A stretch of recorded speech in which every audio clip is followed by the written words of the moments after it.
पक्षी जगत के सुंदरतम प्राणियों में से एक है। शिशु अवस्था में नर और मादा एक से ही होते हैं।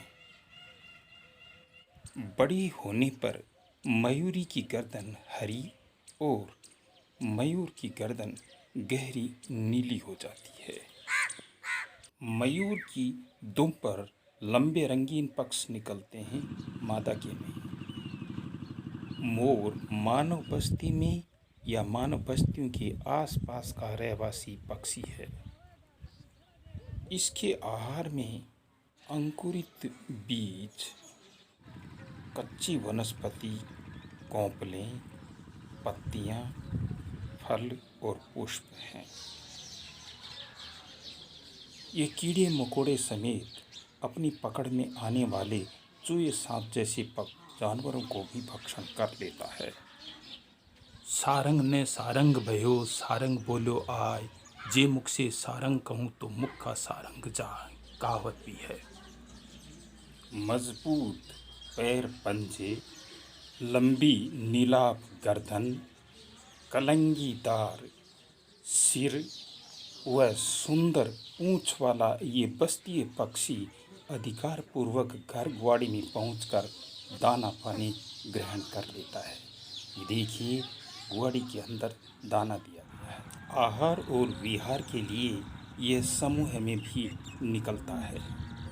मेघ गर्जन पर प्रसन्नता व्यक्त करने के लिए हो या फिर मयूरी को रिझाने के लिए हो, मयूर का नृत्य उसके मजबूत पैर पंजों से ही संपन्न होता है। परंतु नृत्य की रंगीन छटा उसकी दुम पर उगे रंगीन और मनोहारी पक्षों के कारण ही होती है।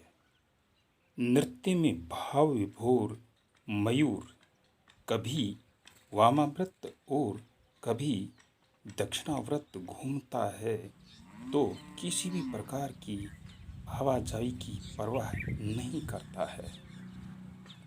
मयूर की गर्दन को आधार मानकर मयूर के छतरी को देखें तो इसके पंखों पर स्थित चंद्र बिंदुओं के अलग अलग पैटर्न दिखाई देते हैं। कभी लहरदार पैटर्न तो कभी चुंबकीय बल रेखाओं जैसे पैटर्न और कभी परवलयाकार के और कभी वृत्ताकार पैटर्न दिखाई पड़ते हैं। छतरी को समेटते वक्त परवलयाकार या फिर चंद्राकार आकृतियां स्तरित रूप से बहुत सुंदर दिखती हैं। मोर अपनी उड़ान अपने पंखों से भरता है, न कि दुम के पंखों से। मोर वैसे तो एकदम शर्मीला प्राणी होता है, लेकिन अपने परिक्षेत्र अर्थात टेरिटरी के मामले में बहुत ही दिलेर और बहादुर तथा ताकतवर होता है। परिक्षेत्र पर कब्जे के लिए न केवल तेज रफ्तार की दौड़ होती है, बल्कि आपसी संघर्ष भी बहुत खतरनाक तरीके का होता है। इस संघर्ष में दो मयूरों के बीच में पंजों की शिकस्त दिए जाने का संघर्ष होता है। लगभग 10-10 फीट तक की ऊंचाई पर उछलकर एक दूसरे को मात दिए जाने के लिए चाल चली जाती हैं।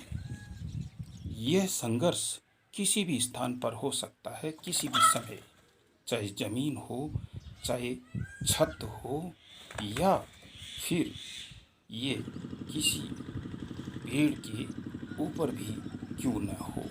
ये संघर्ष बहुत ज़बरदस्त तरीके से चलता है टेरिटरी को कब्जाने के लिए।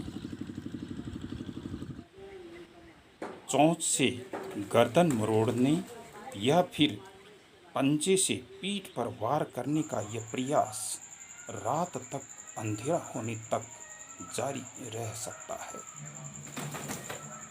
मोर अपना आवास हमेशा किसी ऊंचाई पर ही बनाता है।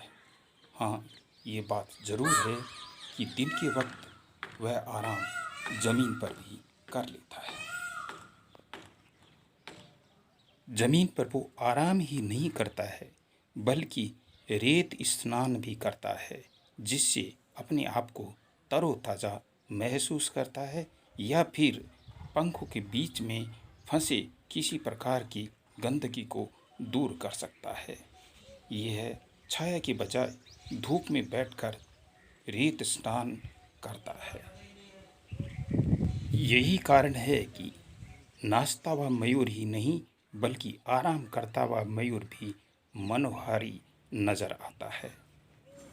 तो फिर चुग्गा डालते रहिए और सहेजते रहिए इस धरोहर को। इति